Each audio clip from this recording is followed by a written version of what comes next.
Hi, this is Faith Bernard, the Holistic Entrepreneur, and I'm doing this video from my home in beautiful Sedona, Arizona. Today we're going to talk about a prayer called Hooponopono. Now, there are so many wonderful practices out there, and they're all extremely valuable, whether you're doing mantras, meditation, mudras, using the hands in certain ways, sacred geometry. Certainly movement, yoga, all these things help tune us in and make us more aware and tap us into our bigger, greater selves, if you will, greater awareness. Something I think is quite revolutionary. I know it was for me, but it made sense to me. When I first heard this concept, you know, we hear lots of things about going inside and then working out inside, working in the world, do your spiritual work, but live in the valley of life and make a difference. And very wise advice. But really, I'm more interested in going to cause, original cause for not only my life, but the life I see around me in my community and the world at large. And when I got hold of this concept, it really dawned on me the power of this and what it actually, the significance, not just the power, but the significance of understanding this. It really just is absolutely life-changing. So first of all, I'm going to look for, well, first of all, let me tell you the name of the book. We're going to talk about Hooponopono, which is a Hawaiian prayer developed by a woman shaman in the Hawaiian Islands, and they call it self-identity because the prayer you just do with yourself, and amazing things come from that process with yourself. But Joe Vitale, who is a well-known author, has written numerous books on personal development, and he was also featured as one of the speakers in the movie The Secret. I think it was a few years after he came out with, after the movie The Secret came out, that he wrote this book. He had been introduced, he had heard a rumor online that there was a gentleman named Hugh Lynn that was doing amazing work with this esoteric prayer called Hooponopono. And so he went through this whole journey in finding Hugh Lynn, and that was like a year, 2-year process. A friend of his who was also a psychologist, or a hypnotherapist rather, and they were actually talking about this. His friend shared with Joe about Hugh Lynn and how intriguing it was, and they were discussing this at a hypnotherapy trade show of some kind, and really didn't go much further than that first year, and then they came back together, the conversation came up again. At this point, Joe started doing some research online and finally connected with Hugh Lynn, who is a trained psychologist who ended up studying with, and I just don't remember her name off the top of my head, so excuse me, I'll have to, I should have written that down ahead of time, right? But Hugh Lynn studied with a woman in Hawaii, Oahu actually, who had developed this prayer that was changing things in a big way. But it's very counter to the way that we think about things in our Western culture, which is that we think reality's out here, this is all solid. Really, all of this is vibration and frequency and mostly space. If you go to quantum physics and you start looking at things at that level, mostly what is around us in our lives is, in a sense, a virtual reality, and most of it's space. So what makes it real for us is our consciousness. So she had developed this prayer, and it was born out of a practice by the Hawaiian people to resolve grievances between each other, which is really, really profound, very much on the feminine side of the equation in terms of the way they went about resolving differences between individuals. But initially it was about bringing all the individuals that had an upset with each other together and going through this process. She developed a way that you can do this within yourself, and the changes occur not only within you, starts with you, and then it shows outside of you in your relationships and in your environment. So what makes this a very dramatic story is that Hugh Lin was assigned by his mentor to go work at a psychological criminal facility in Oahu for people that were criminals that were would be considered insane. They were, you know, rapists, murderers, and basically the scary people, people in a very low vibration. So really people that had been given up on. And they were put into this facility. What's interesting about this is that in this mental institution, criminal mental institution, the turnover of employees was huge. It was absolutely huge because it was life-threatening to work there. You were in fear of your life, and there was a high absentees. You know, people would be absent from work. They wouldn't show up. They'd be late.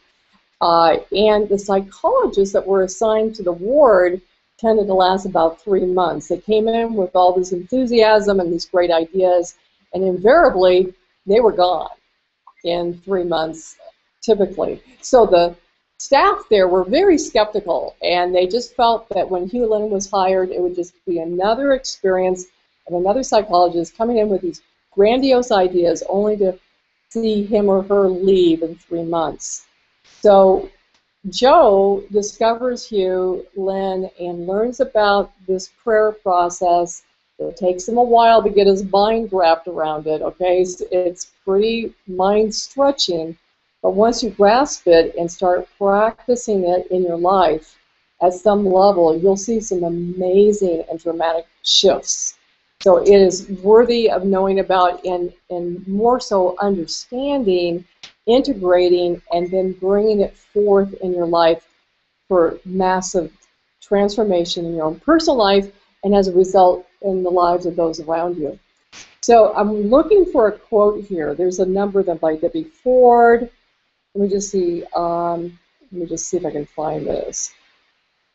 Oh, okay. Oh, let's see here. This quote I really like. There's more than 6 billion different manifestations of human existence on the planet, and only one of us here. And only one of us here. That's what I want you to hear. In Zero Limits, Vitali has captured the truth that all great spiritual, scientific, and psychological principles teach, and at the most fundamental level, boil it all down to the basics, and the keys are quite simple. The answer to all life's challenges is profound love and gratitude. And he says here, read this book as a reminder of the truth and the ability you already possess. And it is. All of this is within each one of us.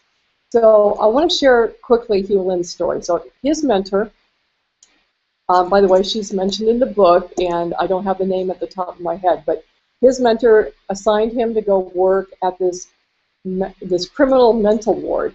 Not a fun place to go. What he did is so different, because instead of going in and meeting all the inmates, so to speak, it was not a prison, but it was about as close as you can get to one. And a lot of these people were put into isolation and so on and so forth. But, you know, typically a psychologist would come in and meet with each one of them and would do a write-up on each one and follow their progress and so on and so forth and ask them questions.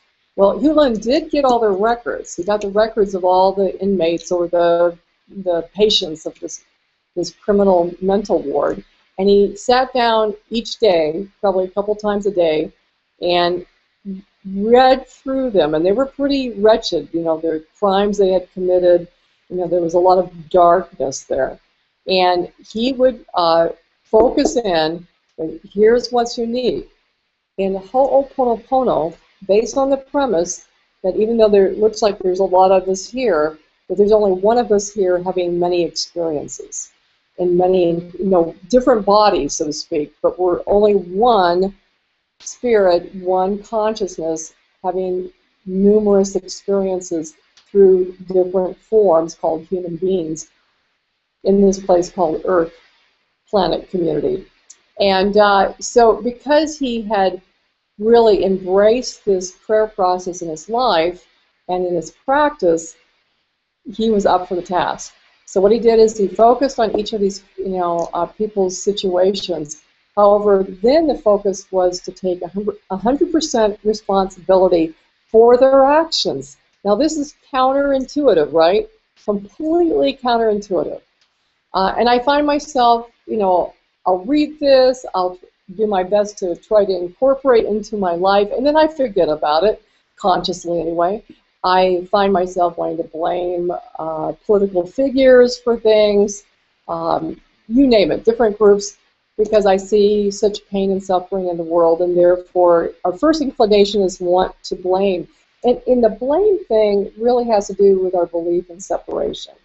It really has to do with the overall collective consciousness, which is judgment, fear, judgment, which is part of fear, and that's all based on the belief of separation, and that we are out here alone amongst ourselves, so to speak. So when you get how connected we really are, and when I say connected, it really one consciousness having numerous experiences in the form of separate human bodies going around with these different experiences.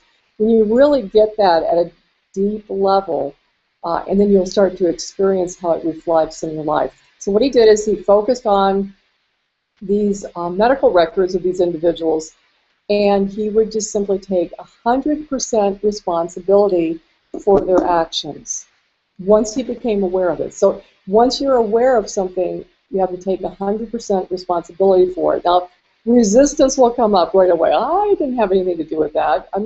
I have nothing to do with what's going on in Palestine and the whole 9 yards. You go on between Israel and Palestine and all that kind of stuff. You could just numerous examples. He would say, I have nothing to do with that. That's not of my doing. But if you can entertain the idea of just how interconnected we all really are, it only appears that we're separate, then taking 100% responsibility is a very freeing experience. Because if there's nothing ever done to you, and you are truly not a victim, what's the opposite of victimhood? Is freedom. That's the opposite of victim, freedom, victim free. So every experience you have, not only are there insights and awarenesses that we can gain from those experiences, even if they don't seem to work out, for the good in our lives, we think, we truly created that. The world is an instant feedback mechanism. And so as soon as you're seeing something going on in your life, it's trying to communicate with you and say, oh, okay, this is what's going on inside of you. Make the shift here, and the shift will happen out there. So as he focused on their medical records again, he did this prayer. And it goes, I'm sorry, please forgive me, thank you, I love you. So he is taking on that energy that basically is within all of us, if you really come down to it. And he simply says, I'm sorry. That releases the energy. It's just a recognition of, they say sin is not, it has some weird connotations, but sin means in archery, I believe, to miss the mark, just simply missing the mark. So I'm sorry just acknowledges that. And you could say, I'm sorry to the divine, but the divine is you, right? So they're one and the same. So I'm sorry, please forgive me. And that's just, really just releasing it, and please forgive me, thank you, which is gratitude. Thank you is gratitude, and then I love you is the truth of all that is. It's the truth of who you are. It's the truth of all existence. It's the truth of everything. So it's like you're literally chipping away from what's not true. So the I'm sorry is really just a releasing of what's not true. Please forgive me, which is, please forgive me, and then which is really just forgiving yourself. And then that next part, which is thank you, which is that gratitude piece. And then again, the freedom piece. and then I love you, because you're really, this is a releasing process of what is not true. It's really, that's all it is. We're releasing what is not true. And there can be a lot of resistance to saying I'm sorry for something that you don't consciously think you had anything to do with, and feeling like, why would I focus on being sorry for something, that I don't, have any conscious awareness. It's not berating or in the way of the world, how we condemn and say, you did something wrong. Yeah, it's not of that world. It's not of that energy. It's really, and if you have issues with saying, I'm sorry, please forgive me, just say, thank you, I love you, or just say, I love you. Because I love you will transform the energy.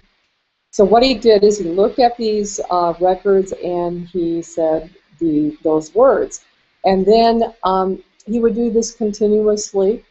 He would just keep clearing, clearing, clearing, clearing, clearing, releasing, clearing and releasing, clearing, releasing.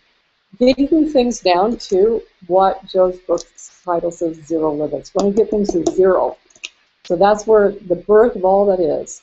So getting things down to zero. So over a course of months, he continued to do that. He wasn't meeting with the, quote, inmate, prisoner, mental ward patients.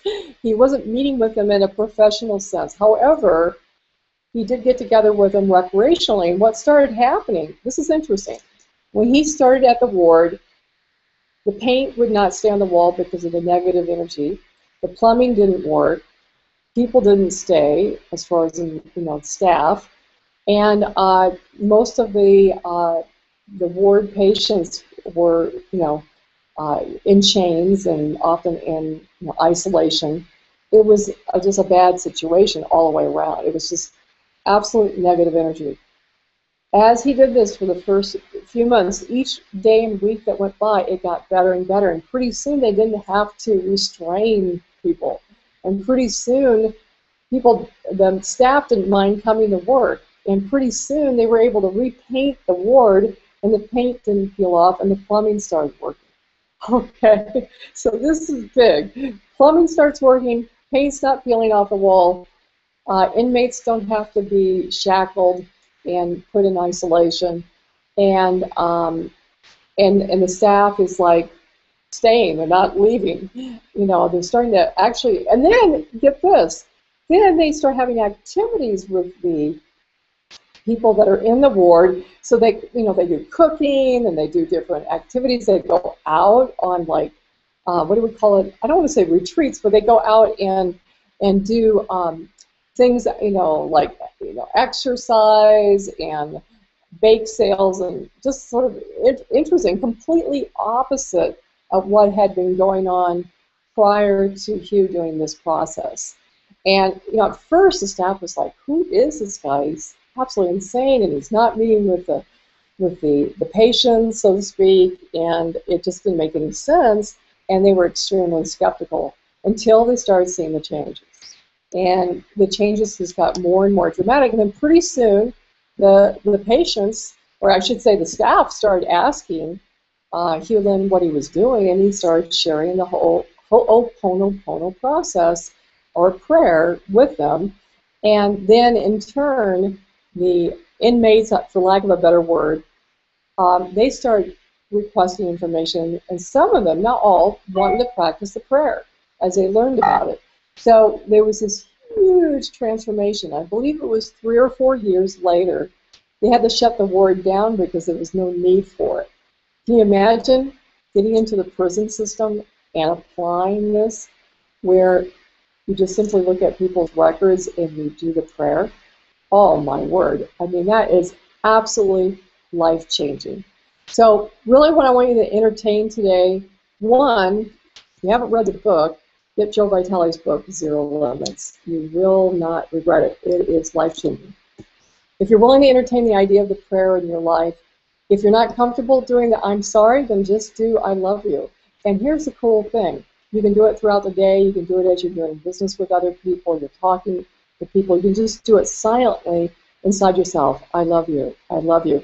Whenever you go out to do anything in the world, just I love you. I love you. You can say it out loud to yourself, maybe when you're in the shower or at home by yourself. Just tell yourself I love you, just like the mirror exercise.